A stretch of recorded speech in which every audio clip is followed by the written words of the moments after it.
বলছি উত্তর কলকাতার ছাত্র পরিষদের আপনি হচ্ছেন একজন সভাপতি। আজকে কলকাতা হাইকোর্টে যেটা আমরা দেখলাম যে ডিএ পাওয়ার জন্য সুপ্রিম কোর্ট ইতিমধ্যে অর্ডার করে দিয়েছে যে মার্চ মাসের 31 তারিখের মধ্যে ডিএ কমপ্লিট করতে হবে, 25% ডিএ দিতে হবে রাজ্য সরকারি কর্মচারীদের। তো আজকে কলকাতা হাইকোর্টের যারা কর্মচারী তারা আজকে পেন ড্রপ করেছেন দুপুর 2টো থেকে বিকেল 5টা পর্যন্ত।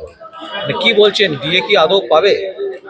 डीए अगर मिलने को रहता तो ये 31 मार्च हो या 31 अप्रैल हो, मई हो, जून हो, जुलाई हो, इससे कोई फर्क नहीं पड़ता। ममता बनर्जी को अगर डीए देने को रहता तो बहुत पहले ही वो दे चुकी होती। आज हम 2025 से भी देख रहे हैं कि अगस्त, सितंबर, अक्टूबर से चलते आ रहा है मामला। सुप्रीम कोर्ट ऑर्डर कर दिया, फिर भी डीए नहीं दे रही है। तो मुझे जहाँ तक पता है कि ये हुकूमत डीए देने वाला नहीं है।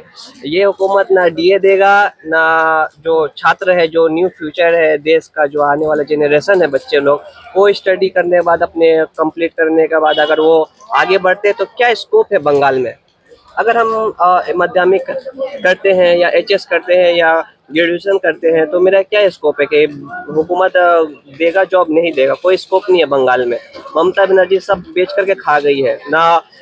जॉब देगी, और जो जॉब के हकदार है, जो काम कर रहे हैं, जो कर्मचारी है, चाहे स्टेट बस ट्रांसपोर्ट का बात की जाए या कॉरपोरेशन की बात की जाए या कोलकाता पुलिस की बात की जाए, तो जो वो लोग ड्यूटी करते हैं उनका पैसा भी उनको नहीं मिलता है।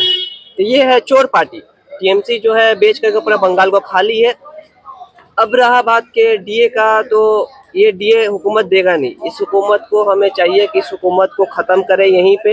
ये जो तमाशा चल रहा है, अभी ममता बनर्जी अनाउंस कर रही है कि जो अनएम्प्लॉय है, जो 21 एज का है लोग, तो उनको वो 1500 रुपया पर मंथ देगी। लेकिन अभी नहीं देगी, आज अनाउंस की है देगी, अगस्त से देगी।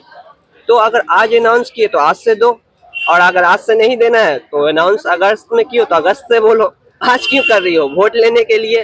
तो मैं चाहूँगा यही कि बंगाल के लोग को के इन सीएम जो है हम लोग का, बंगाल का वजीर आला है जो, तो उनके इस झूठे वादे के ना जाए। आप लोग समझे हुकूमत क्या बोल रहा है, क्या नहीं बोल रहा है। यहाँ पे कोई जॉब वगैरह नहीं है। इस हुकूमत को बदले और नया हुकूमत लाए, ताकि के जो डीए वगैरह है उनको सही पेमेंट अपना मंथली मिले, और जो नया बच्चा लोग है उन लोग को जॉब मिले। जैसे गवर्नमेंट पूरा सेक्टर को बंद कर दी है, प्राइवेट कहीं पे किसी तरीके का बंगाल में कोई जॉब नहीं है।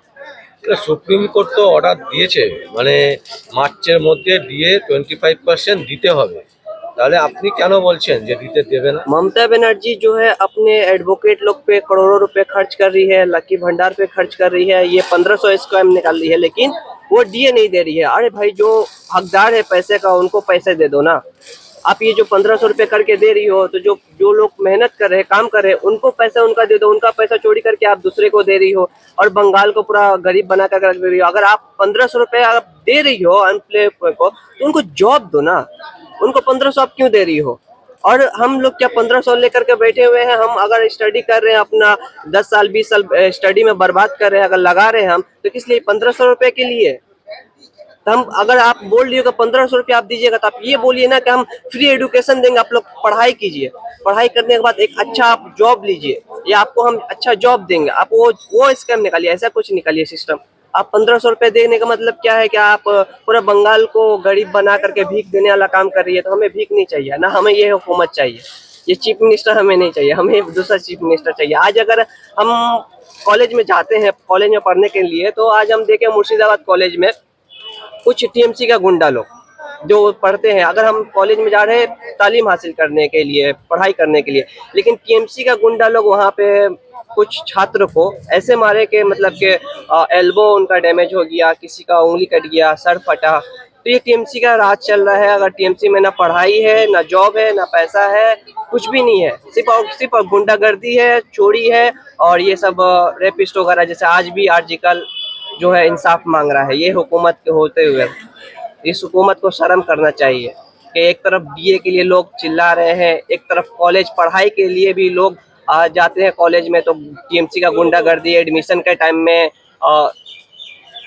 10,000 दो, 20,000 दो, यूनियन लोग लेते हैं, सब टीएमसी का लोग है। पढ़ाई कुछ भी नहीं है, नया यूनियन इलेक्शन होता है और इतना रात रात तक यूनियन रूम खुला हुआ रहता है ये लोग का। तो क्यों खुला हुआ रहता है? आज जब हाई कोर्ट ऑर्डर कर दिया तो बंद क्यों नहीं होता है यूनियन रूम?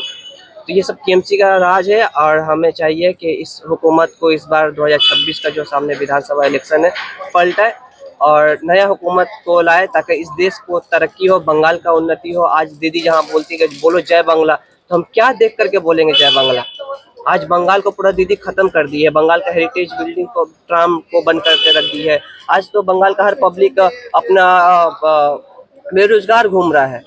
सिर्फ और सिर्फ मिल रहा है क्या? तो मिल रहा है कि 1500 रुपये भीख मिल रहा है। हमें भीख नहीं चाहिए। अगर हम अपने दम पे पढ़ाई करते हैं, एडुकेशन करते हैं, तो हमें हक का पैसा चाहिए, हमें भीख नहीं चाहिए और ना ये हुकूमत चाहिए। बस यही बात है। बांग्ला बांग्ला काके चाइছেন আপনি? बंगला में जो सही गवर्नमेंट रहेगा, जैसे कि हमें बेटी बचाओ बेटी पढ़ाओ जैसा नारा, लेकिन बेटियां हमारे सेफ नहीं है, तो जो हमारी बहनें सेफ हो, जो हम बंगाल में सुरक्षा समझे और यहाँ पे जो जॉब दे सके, बंगाल को फिर से आगे बढ़ा सके, वैसा हुकूमत को हमें ज़रूरत है। ये हुकूमत नहीं जो चोर है, चोरी करके पूरा बंगाल को खा लिया है। तो हमें ऐसा हुकूमत चाहिए जो एडुकेशन दे, जॉब दे, সেফটি দে, ऐसा हुकूमत की हमें ज़रूरत है। কংগ্রেসের ছাত্র পরিষদ হিসাবে আপনার মানে আপনারা কিভাবে আন্দোলন করবেন? মানে আগামী দিনে তো ভোট চলে আসছে, সামনেই ভোট 2026-এর মার্চ এপ্রিল মাসে ভোট হবে। एक है बंगाल का हुकूमत, दूसरा है मोदी जी, एक है चीफ मिनिस्टर और एक है मोदी जी। बंगाल को पूरा बेच करके खा गई ममता बनर्जी और मोदी जी का तो क्या ही कहना, पूरा देश को लूट करके ट्रम्प का हाथों में दे दिए हैं। अब ट्रम्प कंट्रोल करेंगे इंडिया को। एक प्राइम मिनिस्टर थी जिनका नाम इंदिरा गांधी था, वो प्राइम मिनिस्टर का इतिहास हम लोग देखे हैं, उनका इतिहास हम लोग पढ़े हैं। तो ठीक उसी तरीके से ना मुझे बंगाल में टीएमसी की ज़रूरत है और ना इंडिया में हमको बीजेपी की ज़रूरत है। दोनों लुटेरे हैं देश के, जो दोनों लूट रहे हैं। हमें वैसा ही एक प्राइम मिनिस्टर चाहिए और एक सीएम चाहिए जो जैसे इंदिरा गांधी थी। और कहीं ना कहीं हम देखते हैं कि अगर आप बंगाल में टीएमसी का हुकूमत है और इंडिया में बीजेपी का हुकूमत है, दोनों बेच करके खा गए देश को, तो कांग्रेस को ही लाना चाहिए दोबारा ताकि इस देश का फिर से स्पीड पटरी पे, ट्रेन पटरी पे आए और स्पीड पकड़े। ওই কংগ্রেস তো একলা চলো নীতিতে চলছে, 294টা আসনে কংগ্রেস সিট দেবে বলছে। কটা সিট পাবে, পেতে পারে? लड़ाई 2026-এ কি হবে কংগ্রেসের?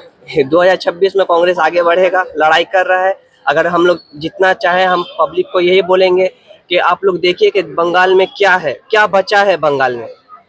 बंगाल में कुछ भी नहीं बचा। एक पूरा बंगाल को ना कॉलेज में एडुकेशन है किसी तरीका, ना सेफ्टी है कॉलेजेस में। फिर उसके बाद बंगाल में ना कोई जॉब है, किसी तरह का कोई जॉब नहीं है और कोई सेफ्टी भी नहीं है। तो इस हुकूमत को हमें चाहिए कि इस हुकूमत को दोबारा नहीं लाना चाहिए। हमें नया हुकूमत, नया एक तो इतिहास फिर से लिखना चाहिए।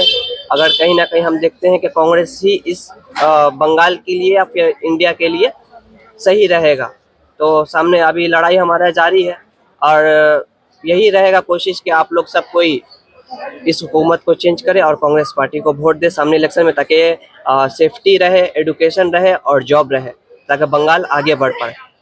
আপনার নাম? वाहिद रजा।